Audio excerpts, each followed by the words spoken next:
Yippee-ki-yay, motherfuckers. This is Frederick Lopez, and today we're going to be reviewing the greatest action movie of all time.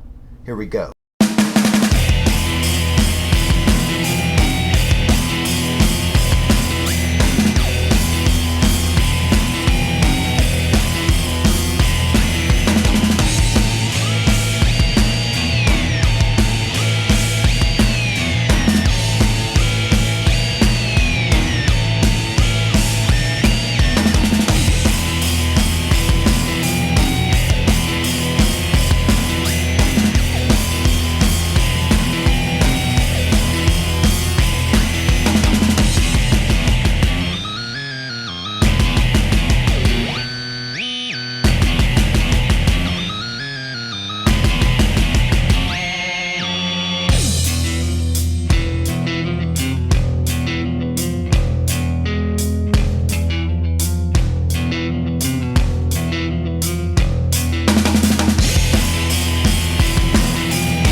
Hello YouTubers, this is Frederick Lopez, and today I'm going to be reviewing the 1988 classic Die Hard, or what I like to call the greatest action movie ever made.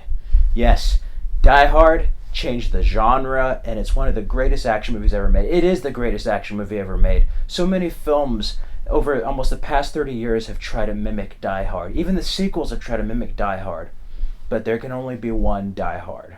I'm going to go over a quick synopsis, cast and crew, some background, and some of my favorite moments, and why I think it's the greatest action movie ever. I'm sure you will agree. Die Hard is directed by John McTiernan. He directed Hunt for Red October, Last Action Hero, Basic, Predator, and Die Hard with a Vengeance. It stars Bruce Willis as Officer John McClane, the late great Alan Rickman as Hans Gruber, Bonnie Bedelia as Holly Gennaro McClane. It stars Reginald VelJohnson as Sergeant Al Powell, yes, the father from Family Matters. Paul Gleason as Deputy Police Chief Dwayne. William Atherton as Richard Thornburg, yes, Professor from Real Genius. Hart Bochner as Harry Ellis. Alexander Godunov as Carl. And Clarence Giller Jr. as Theo. Yeah, Die Hard was based off a novel called Nothing Lasts Forever. And, they adapted it from that, but originally it was going to serve as a sequel to Commando with Arnold Schwarzenegger. It was going to be about his family trapped in there and like him in a building full of terrorists. They later on scrapped that, but changed the names and locations and then got the stuff from the novel and adapted it to be Die Hard. So what is Die Hard about? Well, pretty much it starts off with Officer John McClane, played by Bruce Willis. He's a tough cop from New York. He flies to Los Angeles to see his wife. They're married but kind of separated, and she took a job in Los Angeles at the Nakatomi Corporation Plaza. And he's there for her office party. It's Christmas time. He's there to see the family. And during his time there, thieves/terrorists invade the building and take hostages, and they're there for $600 million bonds in the vault. And John McClane was able to get away when they started taking hostages. So he's the only person inside the building that's not a hostage. And he has to figure out what these people want. And the whole movie is him trying to save his family as well as the other hostages and to stop the terrorists while also trying to survive within Nakatomi Plaza. Great setup. Very closed in. It's all in a building. Nothing with too big explosions. He's not a superhero, and that's what I like. Bruce Willis in this, he's a regular person. Even when he's flying to Los Angeles at the beginning, you see he has a fear of flying. And that's what makes him such a great character, is that he's a human being. He's not a steroided superhuman. And Bruce Willis at this time, he was filming Moonlighting, and this was like his first major movie. And that was really taboo back then, to have a TV star go to movies. You never really had the two crossover. If you're a TV star, you stay in TV, and if you're a movie star, you stay in movies. So besides Clint Eastwood going from Rawhide to the movies, Bruce Willis is probably one of the first major actors to jump from the television screen onto like the big budget motion pictures. The film performed okay at the box office. It wasn't a huge hit until it hit home video. When it hit home video, instant classic. I remember watching this when I was younger. I used to watch it on HBO. I remember they used to have this and Die Hard with a Vengeance on every July 4th. And then I also used to rent it at Hollywood Video all the time. It's a classic. But Great performances. And going on the human element, the terrorists are also humanized. They're not like mustache twirling villains. Hans Gruber, Alan Rickman has such commanding and just all around superb performance. It's one of his best roles and probably one of the best villains ever in a film. You get to see his motivations, and he's not entirely evil. You kind of like root for him, but he shouldn't root for him. He's an evil guy. He's not a good man, but something about him is very charismatic. Alan Rickman originally didn't want to do this movie. He arrived at Hollywood 2 days before being cast, and he was kind of skeptical about playing a villain, but you know what? He does a great job. And supposedly the scene where him and Hans Gruber meet for the first time, they ad-libbed that to make it more spontaneous. And Alan Rickman, they didn't know he could do American accents so well, so that's how that scene ended up being made, is his skill, and you get to see his skill as Hans Gruber. And it's great because John McTiernan's direction, he builds suspense and has great action, but he really builds up a lot of stuff, and they set up John McClane perfectly in like the first 30 minutes. They don't have very much time. The stuff with Argyle's great. The limo driver drives him to the Nakatomi Plaza. You get to know all about his history. The stuff with the wife changing her name, all that type of stuff. You get to learn about the characters' backgrounds and just fill it in with your mind. And it's not really leaving anything out for you to figure out. Like, it's all there.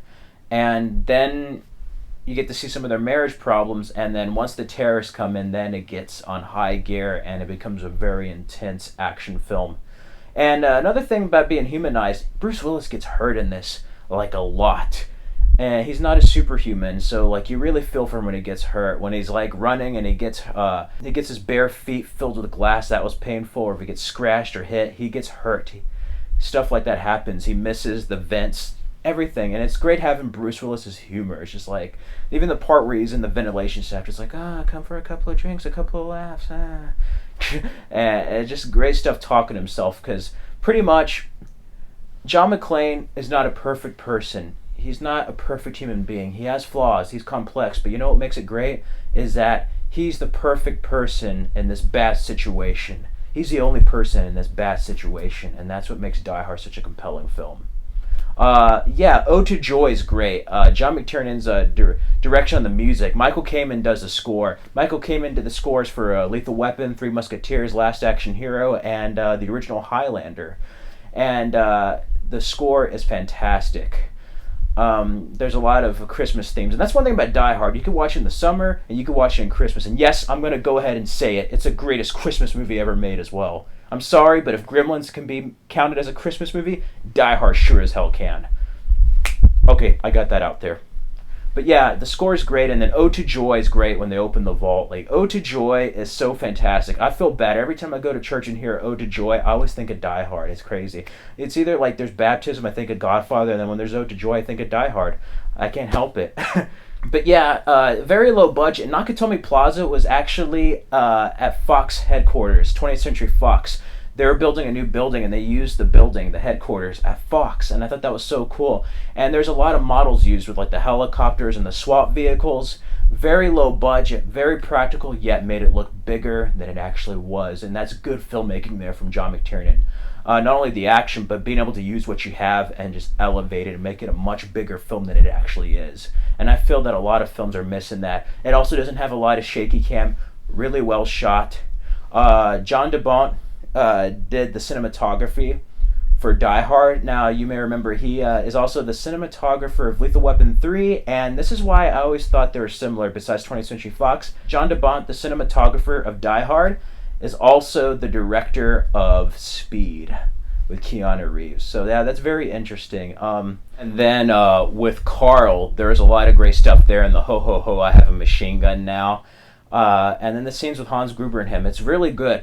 Because that scene where they meet is really built up quite well, because they never meet face to face. And then it gets more intense when he finds out that John McClane's wife is there under another name, and it becomes really crazy. And I may be spoiling it for you, but if I am, stop this video, get off your ass, and watch Die Hard.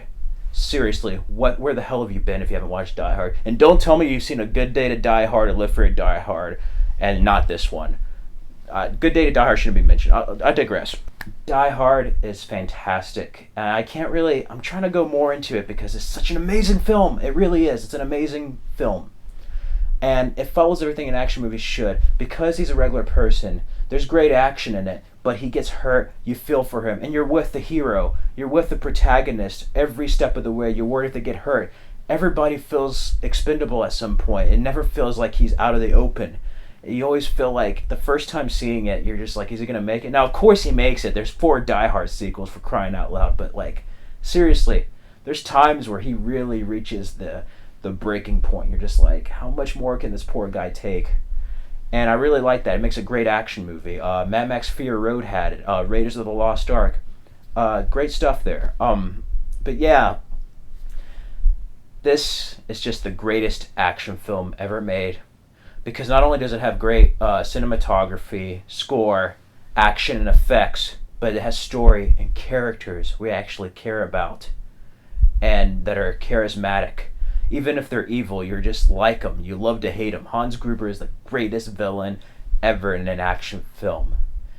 And Alan Rickman gave such a great performance. For being his first role in Hollywood, you really get to see the talent he was in this film. And then Bruce Willis, his charismatic nature and just all around charm. You get to see the guy from Moonlighting. And it's cool. He's an everyday man. And that's one great thing about Die Hard is that it pits the audience in John McClane's perspective. And I mean, as much as we would like to be, or at least I would like to be, I'm not that much of a badass. And John McClane really is. It makes us feel like if we were put in that situation, we can do what John McClane could do, you know? And that's fantastic about this movie.